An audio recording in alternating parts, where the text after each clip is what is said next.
Hello welcome to my YouTube channel physics miracle. आज हामी radio activity process किन हुन्छ, कसरी हुन्छ, यसबाट अल्फा बीटा र गामा रेजको प्रोडक्सन कसरी हुन्छ त्यसको बारेमा हामी पढ्न गइरहेका छौँ। त रेडियो एक्टिभिटी सर्वप्रथम हेनरी ब्याक्युडेल भन्ने वैज्ञानिकले पत्ता लगाउनु भएछ। कहिले? सन् 1896 मा हेनरी ब्याक्युडेल भन्ने वैज्ञानिकले रेडियो एक्टिभिटी फेनोमेनन पत्ता लगाउनु भएको छ। रेडियो एक्टिभिटी के हो? The phenomenon of spontaneous emission हो। भन्नुको अर्थ एक्सटर्नल फोर्सको रिक्वायरमेन्ट नपर्ने, हामीले एक्सटर्नल फोर्स यसमा लगाउनु पर्दैन, आफै इमिसन हुन्छ। त the phenomenon of spontaneous emission of high energy particle. कस्तो पार्टिकल? हाई इनर्जी पार्टिकल और रेडिएसन, पार्टिकलको अथवा रेडिएसनको इमिसन हुन्छ। भन्नुको अर्थ पार्टिकलमा के पर्छ? अल्फा पार्टिकल अथवा बीटा पार्टिकलको इमिसन हुन्छ, अथवा के को हुन्छ?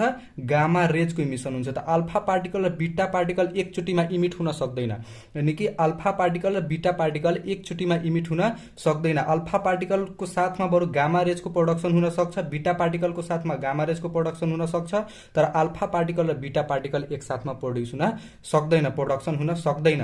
The phenomenon of spontaneous emission of high energy particle और radiation, alpha particle, beta particle और gamma rays is known as radio activity. तो भन्नुको अर्थ के भयो? Spontaneous emission of high energy particle भयो अथवा रेडिएसन भयो। केबाट? फ्रम द रेडियो एक्टिभ सबस्टान्सबाट। कस्तो सबस्टान्सबाट? रेडियो एक्टिभ सबस्टान्सबाट, यानी कि अनस्टेबल सबस्टान्सबाट। त सबस्टान्स अनस्टेबल कुन बेला हुन्छ?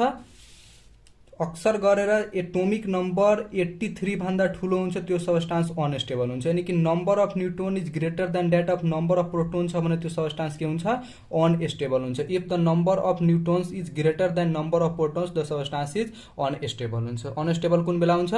जब number of neutrons greater than number of proton हुन्छ, यानी कि यो एउटा न्यूक्लियर फेनोमेना हो। कि यो एउटा न्यूक्लियर फेनोमेना हो, यानी कि न्यूक्लियस भित्र हुन्छ, न्यूक्लियस भित्र हुन्छ, नट एटोमिक फेनोमेना। यो एटमको भित्रको न्यूक्लियस भित्र हुन्छ, यानी कि not atomic phenomena, it is a nuclear phenomena हो।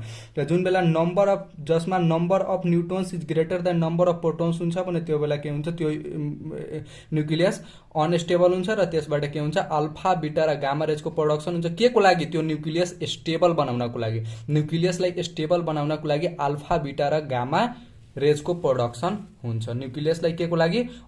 यानी कि अनस्टेबल न्यूक्लियसलाई स्टेबल बनाउनको लागि अल्फा बीटा र गामा रेजको प्रोडक्सन हुन्छ।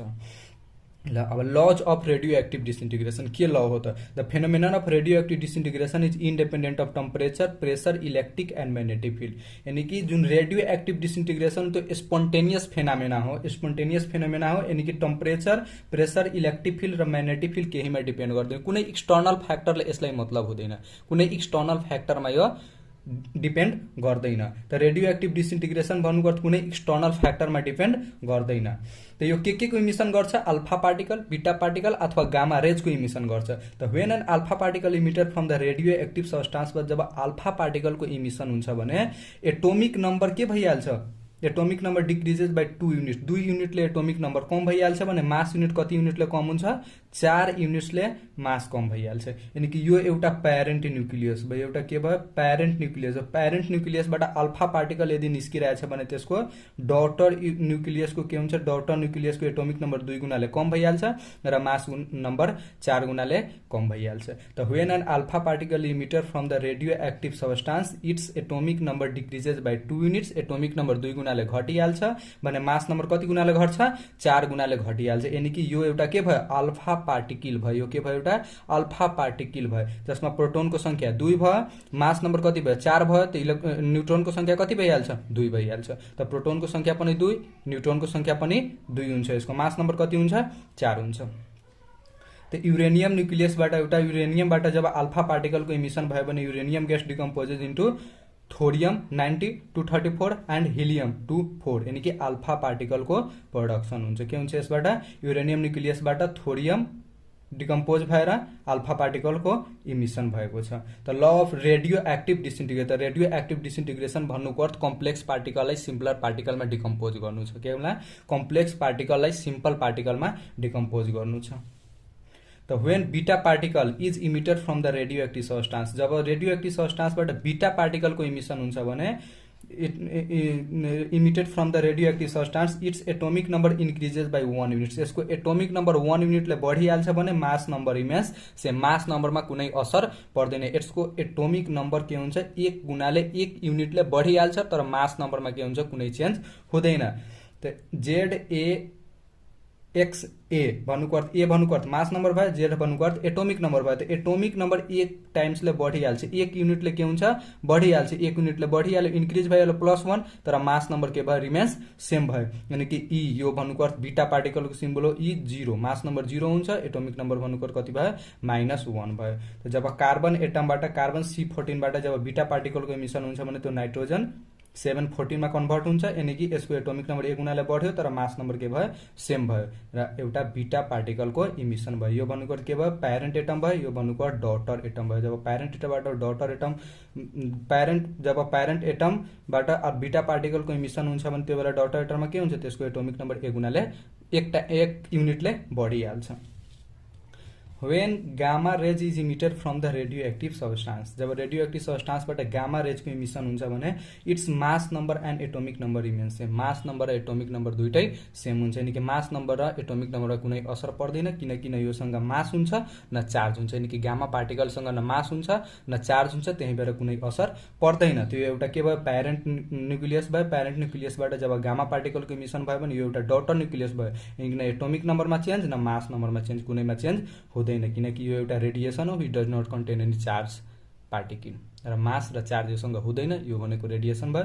तर अल्फा पार्टिकल र बीटा पार्टिकल भयो किनकि त्योसँग चार्ज र मास हुन्छ। Properties of alpha particle, beta particle and gamma radiation. Alpha particle, beta particle र गामा रेडिएसनको प्रोपर्टिजको बारेमा हामी हेरिरहेछौँ। अब प्रोपर्टिज अफ अल्फा पार्टिकल के हो त alpha particle are the helium nuclei, एउटा हिलियम हो, हिलियम न्युक्लियाई हो किनकि हिलियमको एटोमिक नंबर कति हुन्छ 2 हुन्छ र मास नंबर कति हुन्छ 4 हुन्छ।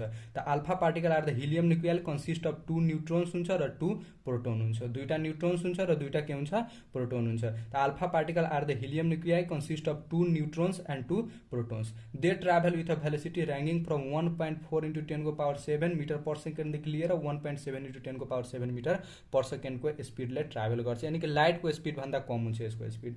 They travel with a velocity equal to the यानी कि रैंगिंग फ्रम 1.4 into 10 को power 7 metre per second to 1.7 into 10 को power 7 metre per second. They are positively charge particle, एउटा के हो पोजिटिभली चार्ज पार्टिकल हो, not negatively charge particle. They are positively charge particle having charge +2 electron, यानी कि +2 electron हुन्छ। इलेक्ट्रोनको 2 गुणा हुन्छ प्लसमा, प्रोटोनको 2 गुणा यानी कि 2e भयो, दैट इज 3.2 into 10 को पावर -19 कुलम्ब भयो। Their rest mass is 4 times that of the mass of the hydrogen एटमको 4 टाइम्स हुन्छ, यानी कि 6.6 into 10 को पावर -27 kg हुन्छ। दे एफेक्ट द फोटोग्राफिक एफेक्टलाई यसले एफेक्ट गर्छ। दे एफेक्ट द फोटोग्राफिक प्लेटलाई एफेक्ट गर्छ। They are deflected in electric and magnetic field, deflection हुन्छ किनकि योसँग चार्ज हुन्छ र मास हुन्छ, त्यही भएर के हुन्छ यो डिफ्लेक्टेड हुन्छ। त they are deflected in electric and magnetic field. They have high ionising power, ionising power यसको हाई हुन्छ किनकि यसको मास बढी हुन्छ,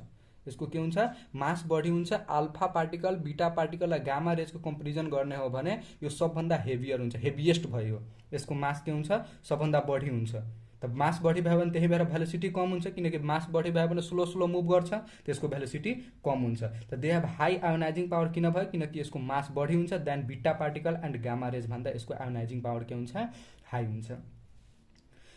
they have very small penetrating power, penetrating power less हुन्छ। किन लेस हुन्छ किनकि यसको भेलोसिटी लेस हुन्छ, बीटा पार्टिकल र गामा रेज भन्दा यसको भेलोसिटी लेस हुन्छ, त्यही भएर यसको पेनिट्रेटिङ पावर के हुन्छ लेस हुन्छ किनकि स्लो स्लोमा मुभ गर्छ, लाइटको स्पीड भन्दा स्लोमा मुभ गर्छ, त्यही भएर यसको के हुन्छ पेनिट्रेटिङ पावर लेस हुन्छ। त they have very small penetrating power than beta particle and gamma rays, दुइटै भन्दा यसको पेनिट्रेटिङ पावर कम हुन्छ। दे प्रोड्युस हिटिङ इफेक्ट, यो एउटा हिटिङ इफेक्ट प्रोड्युस गर्ने गर्छ, यसले के गर्छ हिटिङ इफेक्ट दिने गर्छ। अर्को दे प्रोड्युस फ्लोरेस्केन्स, फ्लोरेस्केन्स प्रोड्युस गर्ने गर्छ। भन्नुको अर्थ के भयो भिजिबल अथवा इन्भिजिबल रेडिएसनको प्रोड्युस गर्ने गर्छ। के गर्छ यसले भिजिबल अथवा इन्भिजिबल रेडिएसनको प्रोड्युस गर्ने गर्छ। त यो भनेको अल्फा पार्टिकलको प्रोपर्टिजहरू हो। अब properties of beta particle, beta particle के हो त beta particle are the negatively charge electron हो। बीटा पार्टिकल भनेको के हो इलेक्ट्रोन हो, तर बीटा पार्टिकल इलेक्ट्रोन बीच डिफरेन्स छ, त्यो डिफरेन्ट हो। Beta particle is different from electron. त नर्मलमा भन्न सकिन्छ beta particle are the negatively charge electron भयो having mass equal to that of the mass of इलेक्ट्रोनको बराबर हुन्छ 9.1 × 10⁻31 केजी हुन्छ यानी कि 1837 टाइम कम हुन्छ अल्फा पार्टिकल भन्दा यानी कि हिलियम न्यूक्लियाई भयो नि त्यो हिलियम न्यूक्लियाई भन्दा कति हुन्छ 1837 गुना कम हुन्छ they are negatively charge particle having charge -1.6 × 10⁻19 coulomb यानी कि equal to charge of the electron इलेक्ट्रोनको चार्जको इक्वल हुन्छ they travel with a velocity equal to 1% to 99% of the velocity of light nearly velocity of लाइटले travel गर्छ velocity of light भन्दा अलिक कम हुन्छ त they travel with a velocity equal to the 1% to 99% of the velocity of लाइटको 1% देखि लिएर 99% सम्म ट्राभल गर्छ they are deflected by electric and magnetic field किनकि योसँग चार्ज हुन्छ मास हुन्छ त्यही भएर यो इलेक्ट्रिक र म्याग्नेटिक फिल्डमा डिफ्लेक्टेड हुन्छ they affect the photographic plate like as the alpha particle जस्तै फोटोग्राफिक प्लेटलाई यो पनि एफेक्ट गर्छ they have 100 times more penetrating power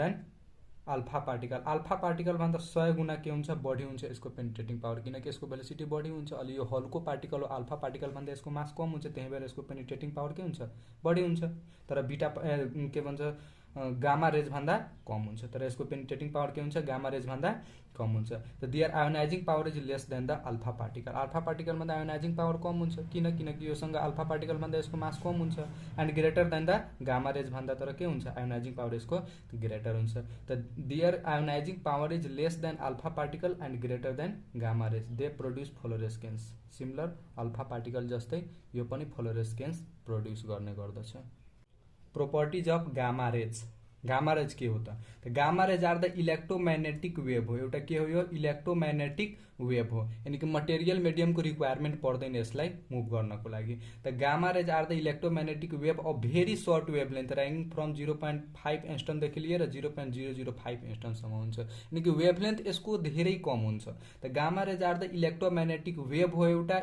energy particle एउटा फोटोन हो लाइट हो The gamma rays are the electromagnetic wave of very short wavelength ranging from 0.5 angstrom to 0.005 angstrom जहाँ 1 angstrom बराबर 10 को पावर -10 मिटर हुन्छ त they are not deflected by electric and magnetic field not deflection हुँदैन किनकि योसँग charge हुँदैन त्यही भएर यो डिफ्लेक्ट गर्दैन they are not deflected by electric and magnetic field they travel with a velocity equal to the velocity of light कति हुन्छ 3 × 10 को पावर 8 मिटर पर सेकेन्ड को भेलोसिटीले ट्राभल गर्छ त they travel with a velocity equal to the velocity of लाइटको भेलोसिटीले travel गर्छ त लाइटको भेलोसिटीले ट्राभल गर्छ फास्ट मुभ गर्ने गर्छ त्यही भएर यसको के हुन्छ पेनिट्रेटिङ पावर हाई हुन्छ they have highest penetrating power भयो than alpha and beta particle दुईटै भन्दा यसको पेनिट्रेटिङ पावर के हुन्छ एकदम हाईएस्ट हुन्छ त they have high penetrating power then alpha and beta particle भन्दा यसको पेनिट्रेटिङ पावर हाई हुन्छ किनकि यो फास्ट मुभ गर्ने गर्छ यानी कि यसको भेलोसिटी धेरै हुन्छ यानी कि लाइटको भेलोसिटीले ट्राभल गर्ने गर्छ they have low ionizing power low हुन्छ किनकि योसँग मास हुँदैन than alpha and beta particle त पेनिट्रेटिङ पावर यसको बीटा पार्टिकल भन्दा कति हुन्छ 100 गुना बढी हुन्छ बीटा पार्टिकलको अल्फा पार्टिकल भन्दा 100 गुना बढी हुन्छ त यसको आयोनाइजिङ पावर भन्नुको अर्थ बीटा पार्टिकल भन्दा 100 गुना कम हुन्छ त they have low ionizing power then alpha and beta particle they can produce nuclear रिएक्सनहरू प्रोड्युस गर्छ न्युक्लियर फ्युजन र न्युक्लियर फिजन रिएक्सनहरू प्रोड्युस गर्छ यसले के गर्छ न्युक्लियर फ्युजन र न्युक्लियर फिजन रिएक्सनहरू प्रोड्युस गर्ने गर्छ they can affect the photographic plate similar alpha beta particle जस्तै यसले पनि फोटोग्राफिक प्लेटलाई एफेक्ट गर्ने गर्दछ